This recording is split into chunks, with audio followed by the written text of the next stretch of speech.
Subject of today's video was a beast coming out of high school, was insane as a true freshman at Notre Dame, but then when things looked unstoppable, he hit some all-time lows. Except he bounced back in a spectacular way, finished his career strong, and eventually was compared to Chris Jones coming out of college. He ended up going in the first round and was expected to be one of the next great defensive linemen in the NFL. Unfortunately, as we go 3 or 4 years down the road, he has not lived up to the hype, and a couple days ago, he was cut from the team that drafted him. In today's video, we're going to talk about his story, go through his career, what has happened to him in the NFL, and why I think he could have a major comeback soon.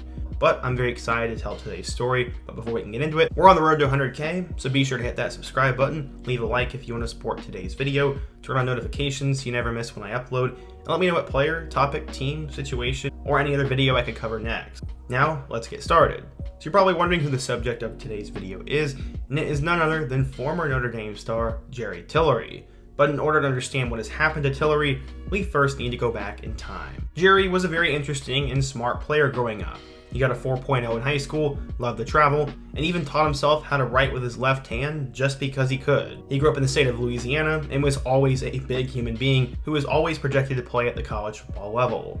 He started to blow up in high school and committed all the way back in June of 2013, becoming the first member of the Irish's class of 2015. After that, he took official visits to LSU, Texas A&M, and Dartmouth of all places. He was sold very early on for the Irish. He said, quote, "I learned that it's really everything I had dreamed about and more. Notre Dame is truly something special, and I just had to go ahead and make the commitment to them." While at Evangelical Christian High School in Shreveport, Louisiana, Tillery had become one of the top lineman prospects in the class of 2015, and he got plenty of attention for it. Unlike many recruits who got bogged down by the recruiting process, Tillery had a completely different mindset.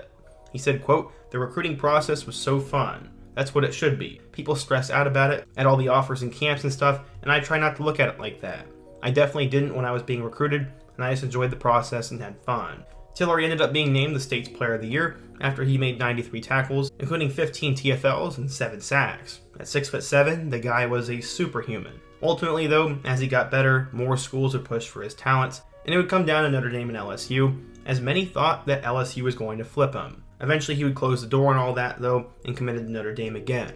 He said, quote, "Notre Dame tends to attract pretty adept people to their campus. Notre Dame's not for everyone. Not just anyone can succeed at Notre Dame, so they have to have pretty special people come there. That's the kind of thing I want to be a part of, and I'm looking forward to this whole process." Tillery was a big deal for Notre Dame fans, as he became the first player from Louisiana to join the team since 1998. Coming out of high school, he was an offensive lineman, but he was going to make a switch when he got to college so he could see earlier playing time.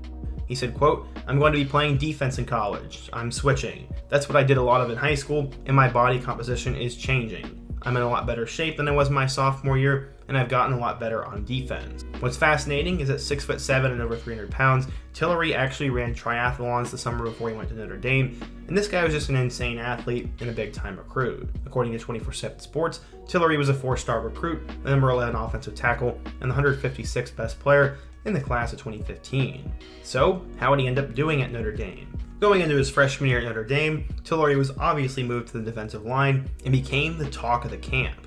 Brian Kelly said, quote, "Far and away, the story is Jerry Tillery. He's just a unique player, one that I can't remember I've coached. He's running with our first group, and they've had a hard time blocking him." In 2015, Tillery would end up appearing in 6 games, finishing with 12 tackles and 1 sack. This was pretty solid for him, and many expected a big jump in 2016. His freshman year was also when red flags started to emerge, as he was suspended from the Fiesta Bowl for undisclosed reasons. As a sophomore, he'd get back to his starting form, as he would play in 11 of their 12 games, finishing with 37 total tackles. He was tremendous and all the potential was there, but he was known for things off the field once again. He famously was on Twitter lobbying for Les Miles to replace Brian Kelly as the head coach, and then he had 2 temper tantrums against USC, as in their final game, he kicked a Trojan player in the head and then stomped on another player's legs. Right now he had been suspended, couldn't control his social media, had lost his temperament during a game, and then ultimately hurt other players. This was a new low for Tillery, as for his whole life he was always the star and things were always going good for him. Now he had to get his life together, get back on track, and save his image.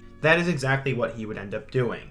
As a junior in 2017, Tillery would finish with a career-high 49 tackles, 2.5 sacks, and a forced fumble. He had an insanely dominant season for the Irish, and he was now looked at as a first-round draft pick. Except he wasn't ready to move on from college, and he felt like he had more to do. At this point, he had saved his career, and despite all the hardship and tough times, he said he wouldn't change how anything went. He said, quote, "It's been great. I've had ups and downs, and I've grown as a person. If you go through life and nothing goes wrong, you can't learn from that. It's the best thing that's ever happened to me." I absolutely love these player stories where people learn from their mistakes, as this can be applied to all of our lives, and we sometimes forget as humans how much we mess up, and unfortunately for college football players, when they mess up, everyone hears about it, as that's just part of what you sign up for.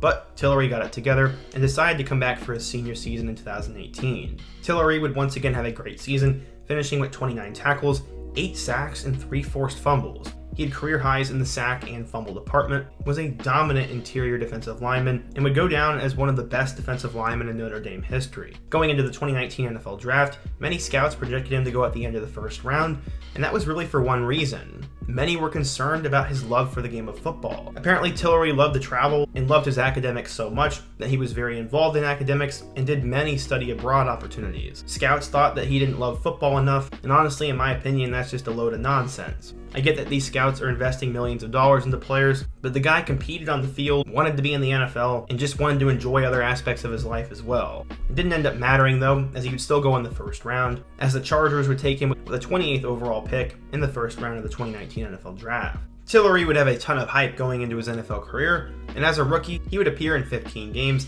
finishing with 17 tackles and 2 sacks. It was a solid first season for him, but many expected him to take a big jump in 2020. He did in fact do that. This time he played in 16 games, finishing with 29 tackles, 3 sacks, 2 forced fumbles, and even a fumble recovery. In 2021, Tillery would get even better, finishing with a career-high 51 tackles and 4.5 sacks. So far through 3 years, Tillery had been showing improvement, but was still not where many expected him to be. So far in 2022, he had played in 7 games, finishing with 8 tackles, 1 sack, and 1 forced fumble.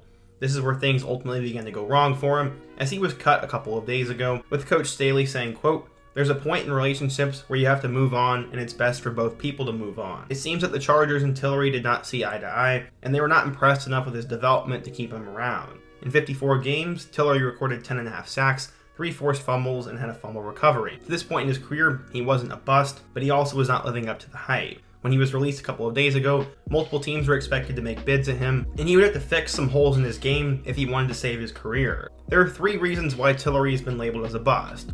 1, he's just not put up big time numbers, and the first of 2 reasons why that hasn't happened is because A, he has not been very good against the run, and B, has committed a lot of dumb penalties. I'm not a Chargers fan, and I definitely don't tune into their games week by week, so please correct me if I'm wrong, but based on what I've read, that seems to be the case. He was not getting any better against the run, was not learning from his penalty mistakes, and just was not progressing in the right way. The Chargers have struggled on the defensive side of the ball, and it looks like they decided to move on from their first round pick. One fan-sided article I just read had Jerry Tillery as the 4th biggest bust for the Chargers since the year 2000. I don't necessarily know if I agree with that, but again, I'm not a Chargers fan, so be sure to let me know if I'm right or wrong. Right now though, it seems like Tillery will get another chance on an NFL roster, and with his size and potential, hopefully he saves his career. It might just take a new scheme, a new coach, or a new situation for him, and I'm definitely rooting for him as he was awesome to watch at Notre Dame, and I'm excited to see what happens for him in the future. But what do you guys think? If you're a Chargers or a Notre Dame fan, what do you think happened to Jerry Tillery? What do you think will happen to him next? And also give me another player I can take a look at in my next What Happened To video. Where you go, don't forget to also leave a like, subscribe if you're new, and check out all my other videos on the end screen, including my video about what happened to Will Fuller. I hope to see you guys again soon, but until next time, peace.